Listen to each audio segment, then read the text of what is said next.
My name is Maren Cole. I'm 33 years old, and I find fraud for a living. 2 days before my flight home for the holidays, my little sister sent one message to our family group chat. Christmas is off this year. Mom and Dad can't afford anything. No dinner, no gifts. Please don't come. I canceled my flight. I told them I understood. On Christmas night, I sat alone in my apartment in Boise, eating reheated casserole off a plate that had already gone cold at the edges, when my phone lit up. My sister was live. I tapped the screen and suddenly I was standing inside my parents' living room. Champagne. Catering trays. A 9-foot tree. More than 20 people laughing under professional lights, and my sister's voice, brightest tinsel, calling them the real Christmas crew. The next morning, my father finally texted me. Not to explain. Not to apologize. Need the January rent by tomorrow. Don't make us chase you for it. I read it twice. Then I opened my banking app. They canceled Christmas because of money problems. Then I watched the party they threw without me. The next morning, they still wanted my money. So I gave them the only gift that matched the lie. I stopped every payment. Before I tell you who showed up outside my building at 7:30 in the morning and why the door stayed locked, do one small thing for me. If family has ever billed you for a holiday they locked you out of, hit like and drop your city and your local time in the comments. I want to see how far this story travels. And tell me honestly, if it were you, would you have watched that whole live stream for proof or killed the autopay first? Comment live or stop. Now let me take you back. I work as a fraud analyst for a healthcare claims company. Fully remote, out of a 2-bedroom apartment in Boise, Idaho. My whole job is patterns. A clinic that bills physical therapy on Sundays it isn't open. A provider whose emergencies always land 2 days before a billing deadline. People who treat someone else's money like a shared account and count on nobody reading the statements. I'm good at it. I'm paid well to be suspicious of strangers. Here's the joke I didn't find funny until last December. In 5 years of auditing strangers, I never once audited my own family. It started small. It always starts small. 3 winters ago, my dad, Wade Cole, floor manager at a home improvement store, the kind of retail job where the hours collapse every January like clockwork, came up short on rent. I sent $650. Just this once, kiddo. Until spring inventory. A few months later, my mom, Lydia, she's a clerk at a school district office, cracked a molar, and the dental bill scared her more than the tooth did. Then my sister's car. Then the phone plan went up. Every single request sounded temporary, and everyone came stapled to a promise that next month would be better. Next month was never better. Next month just learned my number. By last year, temporary, had a schedule. For $150 a month toward my parents' rent, a rental house in a Des Moines suburb they'd moved into for a year after selling the old place to clear debts. 3 years later, they were still in it, and I was quietly holding up a corner of it from 2 time zones away. $385 a month covering the draft on my sister's leased crossover. Tatum is 27, and she calls herself a brand. When I asked why a content creator needs a car payment that size, she said, and I quote, "Brands judge you in a parking lot, Maren." The family phone lines sat in my name because bundling was cheaper. And my mother carried a low-limit card I'd given her for one purpose. The rule was a single sentence: food, medicine, or something broken that actually matters. I never expected a parade for any of this. I honestly didn't. I had stability and they didn't, and I'd convinced myself that being dependable is just what love looks like when you're the steady one. And Christmas. Christmas was the one day a year the math disappeared. Football on too loud while somebody checked the oven. Cheap gifts in reused gift bags. My dad asleep in the recliner by 4 o'clock. An argument about rolls versus biscuits that nobody ever won. For a few hours, nobody needed anything from me except to be there. I wasn't the ATM. I was just the daughter. That's the version of my family I bought a plane ticket for. I booked the flight weeks early. I bought heated work gloves for my dad's loading dock mornings, the espresso machine my mom kept circling in a catalog, a wireless mic Kit Tatum had been hinting about since October. And I did one more thing. I scheduled the January Help Early $1,800 set to auto-transfer on December 27th, so that for once, nobody would even have to ask. Then, 48 hours before Wheels Up, my phone buzzed. It was a voice memo from Tatum, posted to the family chat. Soft. Tired sounding. In hindsight, rehearsed. Hey fam. So, Christmas isn't happening this year. Mom and Dad just can't swing it. It's been a really rough stretch financially, and hosting stresses them out so much. No dinner, no gifts, please don't send anything. It honestly makes it worse. The kindest thing we can do is give them a quiet house this year. My mother replied with a single heart emoji. My father said nothing at all. I sat with my phone in my hand and did what I always did when my family struggled. I skipped straight past "Is this true?" and went directly to "How do I help?" I wrote back that I was so sorry and asked, should I still fly in low-key? I could bring dinner. I could stay at a hotel and just come by for a few hours. Tatum answered in under a minute. That would just make them feel guilty. They need the house to themselves. My mom messaged me privately a little later. It's just a hard year, sweetheart. We'll celebrate another time. Warm words. Notice what they didn't do. They didn't answer the question I'd actually asked, which was, do you want to see me?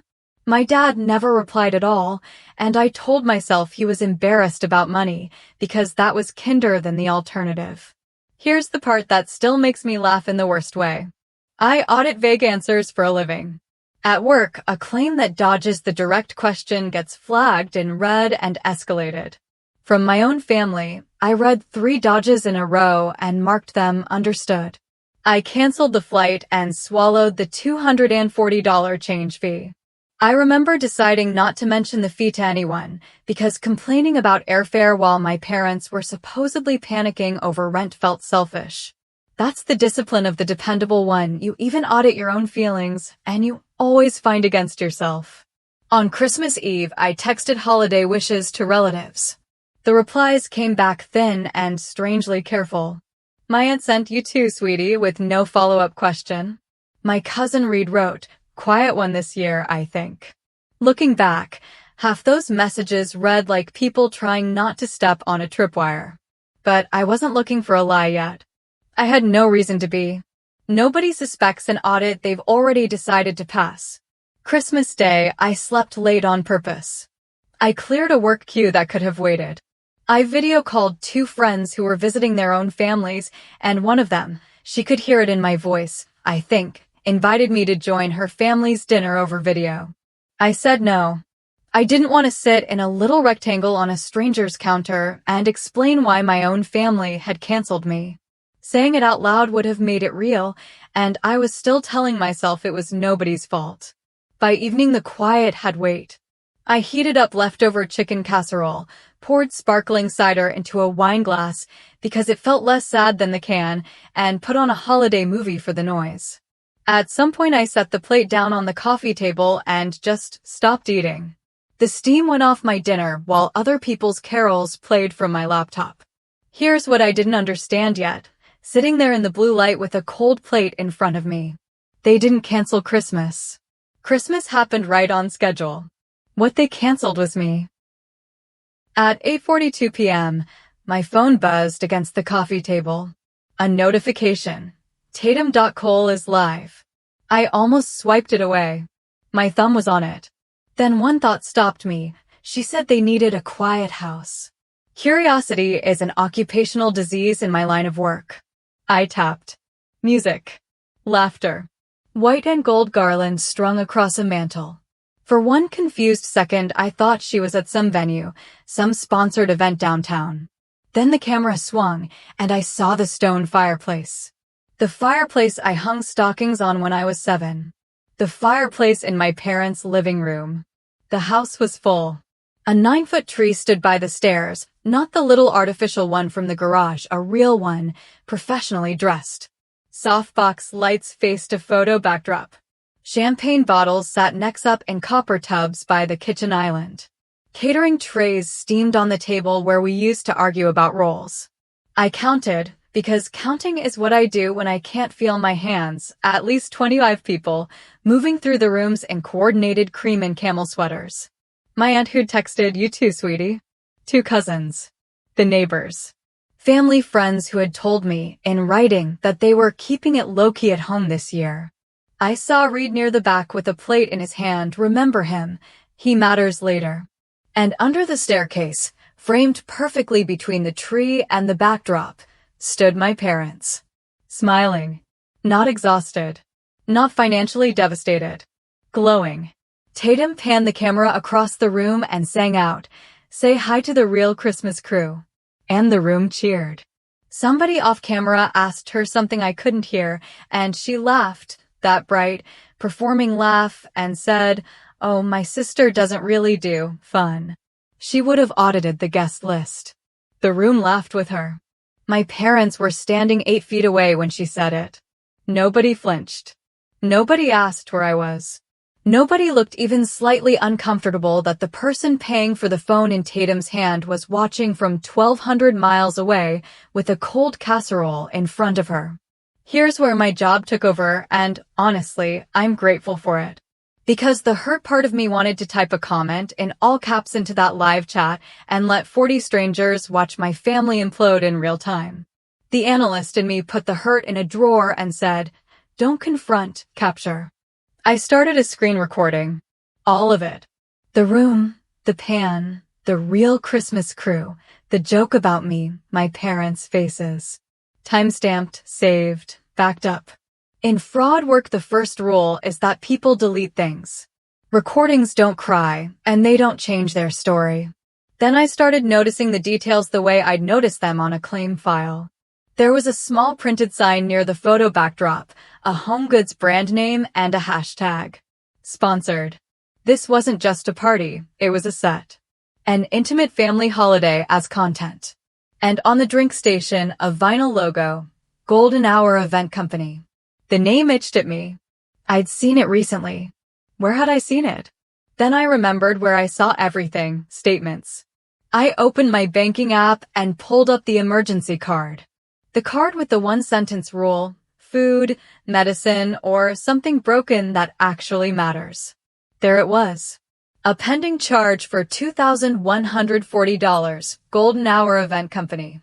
And beneath it, pending, $612 to a beverage distributor. The emergency card had bought the backdrop I was looking at.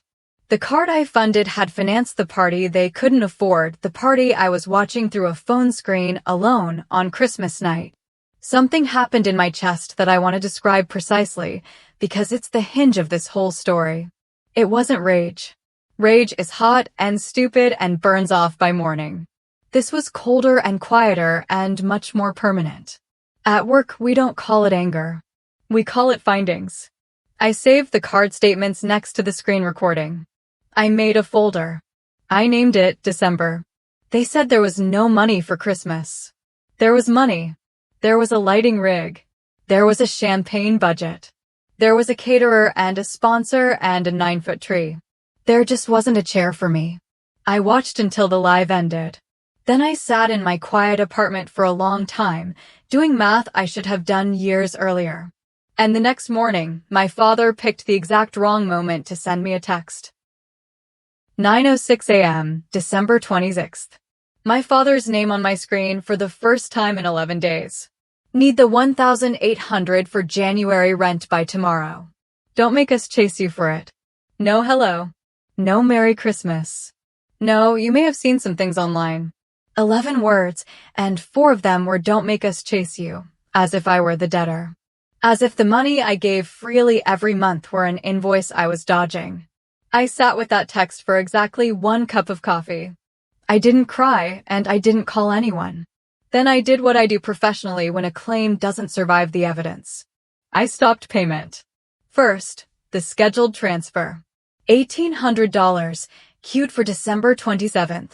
The money he was texting about. He didn't even know it was already set up. That's how automatic I'd become. 2 taps. Cancelled. I screenshotted the confirmation screen and put it in the December folder, right next to the live stream. Those 2 images side by side are this entire story, the party and the payment that funded the people who threw it. Second, the emergency card. Frozen before one more charge could land, flagged for review. The card had one rule, and a champagne fountain isn't on it. Third, Tatum's car. I removed my bank account as the payment source on the draft. I didn't repossess anything. I don't own her car. I just stopped being the invisible engine underneath it. Fourth, the phone lines and the internet. And here I want you to notice something, because it matters to how this ends. I didn't shut anything off that day. I filed transfer of responsibility notices, 30 days on the phone plan, 10 days on the internet at their rental. Nobody woke up in the dark. Nobody got stranded mid-call. I wasn't burning the house down. I was handing back the keys to bills that were never mine. There's a difference between revenge and resignation letters. I was writing resignation letters. Fifth, every password, PIN, and security question my family might know or guess changed. When you work in fraud, you know exactly how borrowing access starts. Then I answered my father. 1 line, no punctuation wasted. You canceled me, not Christmas. All of you out of my money. And I blocked all 3 of them. That evening, the arithmetic arrived on their side of town. Golden hour ran, the remaining party balance declined. Tatum's lender emailed her about a missing payment source. My phone lit up with numbers I didn't recognize. Unknown, private, unknown, then Tatum's business line, which apparently exists. Then the emails started, because email was all that was left. My mother, there's been a misunderstanding.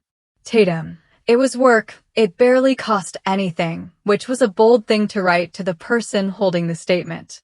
My father, 1 sentence, every word a brick. Call me before you make this worse. Worse. I turned my phone face down and slept 9 hours for the first time in years. And before I tell you what happened at 7:31 the next morning, pause.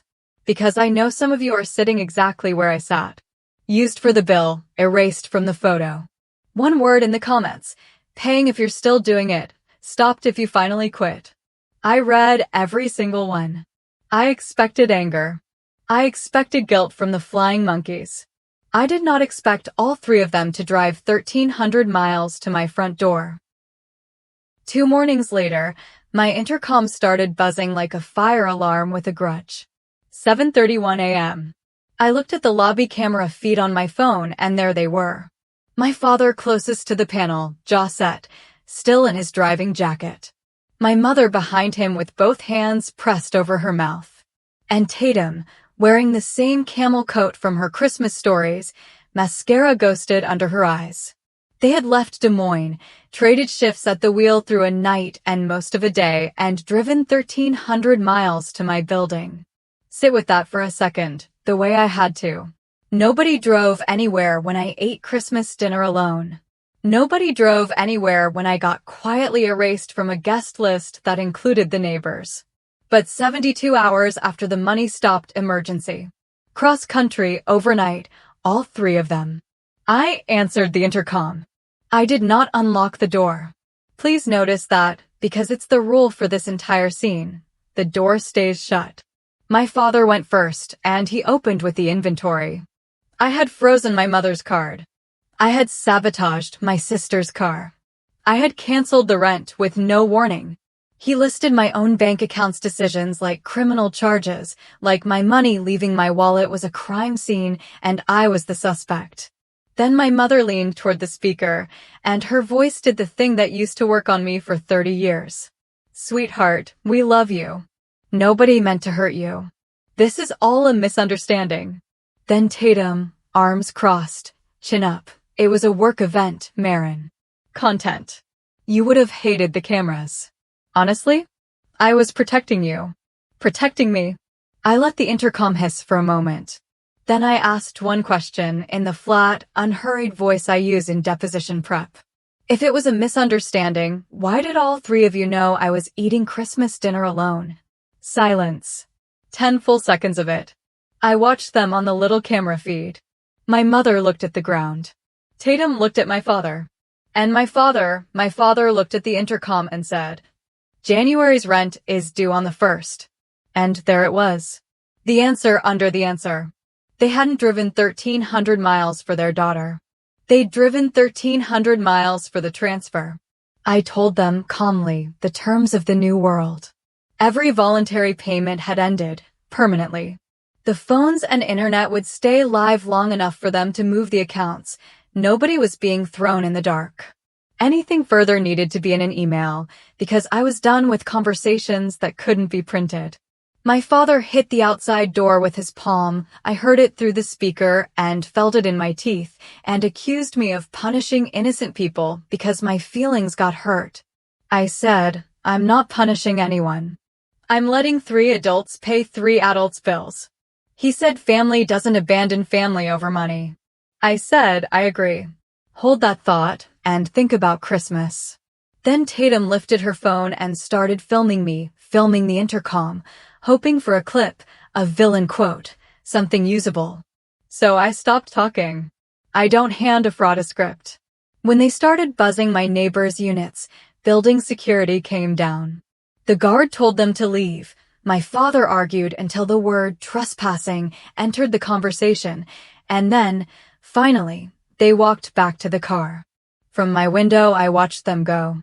And before the car doors even shut, Tatum posted a story, soft filter, sad piano text overlay, about when a relative uses money to control the people who love her.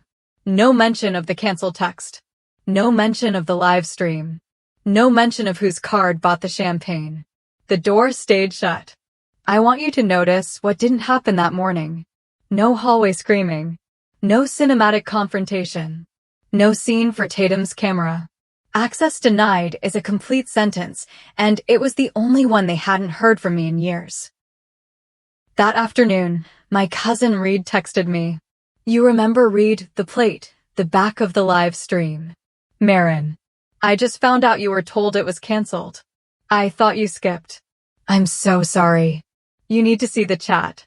And then 14 screenshots landed, one after another, like cards being dealt face up. There was a private group chat. Created December 3rd, 3 weeks before Christmas. Name, Holiday Crew Christmas Tree. In it, my parents, 2 aunts, 4 cousins, a couple of family friends, and Tatum running it like a production office. Wear cream or camel. Arrive by 7. Don't post anything publicly before Tatum's live. The party was described, in her own typing, as Family Christmas plus Content Day. December 9th. Somebody asks innocently, is Marin flying in? Tatum, not inviting her. She questions every dollar and she'll kill the energy. My mother, isn't that a little harsh? And 11 minutes later, a thumbs up from her on the seating plan. That's who my mother is. She'll register the objection, then approve the minutes. And my father. My father typed the sentence that ended 20 years of me making excuses for him. She'll get over it. She always does. Read that the way I read it, alone at my kitchen counter. That's not an insult. It's a forecast based on years of my own reliable data. Every time they'd hurt me, I'd absorbed it, smoothed it, paid the next bill on time. My forgiveness wasn't something they hoped for. It was a budget line. Free insurance, already priced in. Then Reed sent the screenshot that turned my stomach cold. December 11th. Tatum, asking the chat, asking my parents, whether she could put the event company's deposit on Mom's card. The emergency card. I'll pay it back when the sponsor pays out, promise. And my father's reply, should be fine. The rent money's already coming from your sister. Look at the machinery of that sentence. They approved spending my emergency card because my rent transfer was already scheduled. My money on one end funding the party, my money on the other end backstopping the risk. I wasn't just excluded from that Christmas. I was the financing structure for my own exclusion.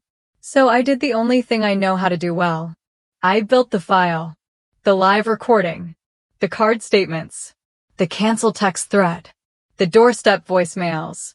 All 14 screenshots with dates and sender names visible. Everything into the December folder, organized, labeled, cross-referenced. I also made one call, 30 minutes, with an attorney I knew from a work contract dispute. She confirmed what I'd assumed. The voluntary support was mine to stop, full stop, no notice owed. The party charges were a different animal, unauthorized use of a card with a written purpose. Her advice: keep everything in writing, demand only the unauthorized money, and post absolutely nothing online. Here's what surprised me about having the whole truth laid out in one folder. It didn't make me angrier. It made me quiet. I stopped wondering whether I'd misread the situation, whether I was being dramatic, whether one more conversation would fix it. The evidence read like every fraud file I've ever closed, a pattern, a rationalization, and a payer who was never supposed to look. The difference is, this time the payer ran the audit. I want to be honest with you about what happened next, because it isn't a movie. There's no courtroom scene. There's no viral takedown video where I post the receipts and watch the internet devour my sister. What actually unravels people like this is much quieter. Paperwork. With correct numbers on it. Start with Tatum, because her collapse required no help from me at all.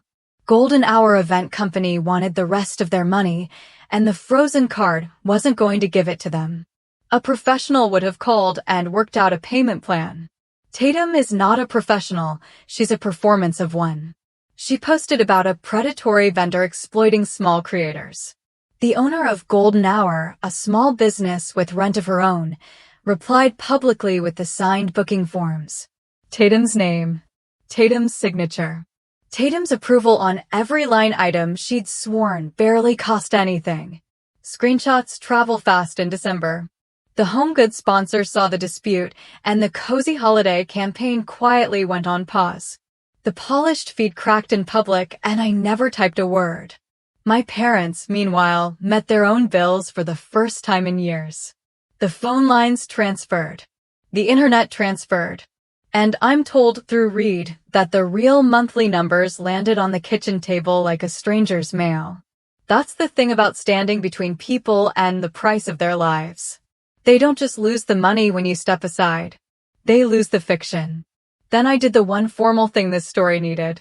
I wrote 3 letters, one to each of them, and sent them certified, because certified mail is how you tell people the conversation has changed registers. The letter had 3 parts, and I kept every sentence flat as a spreadsheet. Part 1, the accounting. Over 5 years, I had provided approximately $18,000 in rent assistance, $11,500 toward a vehicle I never drove, $4,300 in phone and internet service, and $5,900 through the grocery and emergency card. Just under $40,000. I wasn't asking for 1 cent of it back. Voluntary is voluntary, and I own my choices. But I itemized it in writing so nobody in that family could ever again round it down to a little help now and then. Part 2, the finding. All voluntary support was ended permanently. Not paused. Not renegotiable at Easter. Ended. Part 3, the demand. The $2,752 charged to the emergency card for the party, the card with a written, 1-sentence rule, was unauthorized, and it would be repaid. Not to punish anyone.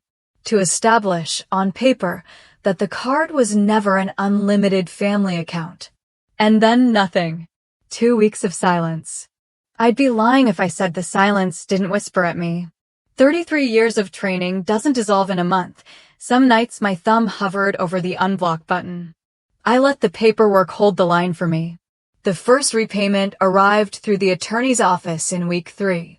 To cover it, Tatum sold her camera rig and the photo backdrop.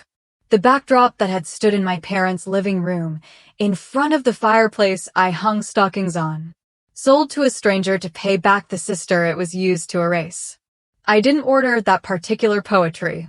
The math wrote it all by itself. The least crossover went back to the dealer. She bought a 9-year-old sedan with a door that doesn't quite match, and I promise you, brands survive the sight of it.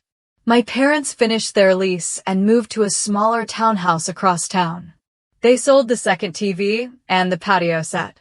I want to be very clear about this part, because it matters to me. Nobody starved. Nobody slept outside. Their lives did not collapse. They shrank down to the exact size of their own income. That's not destruction. That's arithmetic, arriving after 3 years of me holding the door against it. There was one last errand. My birth certificate, my tax records, 2 boxes of photographs, and my grandmother's brass travel clock, the one I'd wound every Christmas morning since I was 9, were still in their guest room closet. And I wasn't going to leave my documents in a house I'd stopped funding. I emailed a date. I drove out on a Saturday and Reed met me in the driveway, because witnesses keep everyone honest. My mother opened the door before I knocked and reached for a hug. I stepped past it and asked for my boxes. My father stood by the kitchen with his arms crossed and told me I was acting like a stranger. I said, strangers get more honesty than I got. Tatum sat at the table with her phone face down, which for her is practically a white flag, and said, to the wall, that the party wasn't personal. I set 3 printed screenshots on the table on my way out. The real Christmas crew. Not inviting her. She'll get over it, she always does. And beside them, the card statement. Nobody said anything after that. There was nothing left in the room but the truth and the furniture. On the porch, my mother caught my sleeve and asked, so quietly, whether they had lost me. And I gave her the only answer the evidence supported. You didn't lose a daughter that night. You lost a reverse ATM. The bills were always yours. I put the clock on my passenger seat and drove back to Boise with the radio off. The first thing I noticed about my new life was the mornings. For years, I'd woken up and reached for my phone the way you check a wound. What happened overnight? Who needs what? Which carefully worded emergency is waiting? Dad needs help until Friday. Mom found a charge she doesn't understand. Tatum has an opportunity that can't wait. For weeks after the letters, I still reached for the phone out of habit. And there was just weather. News. Nothing that billed me. Then the quiet started paying dividends. I slept through the night regularly, like it was normal, because it is normal. I'd just forgotten. I focused longer at work. I stopped running a background process I'd run for so long I thought it was my personality, calculating every payday, which slice of my paycheck would dissolve into someone else's decisions. A few months in, I joined a small support group, women, mostly my age, mostly the steady ones of their families, who had funded parents and siblings and partners for years. Every story was different and every story was identical. We'd all been praised as dependable, generous, mature, right up until the first time we said no. Then, overnight, we were reclassified, selfish, controlling, ungrateful. Same woman. Same wallet. One new word. One of them said something I wrote on a sticky note that's still above my desk. Sometimes guilt isn't proof you did something wrong. Sometimes it's just the noise an unfair rule makes when it finally breaks. My family had exactly one rule, and it was 1 line long. Marin fixes it. I broke the rule.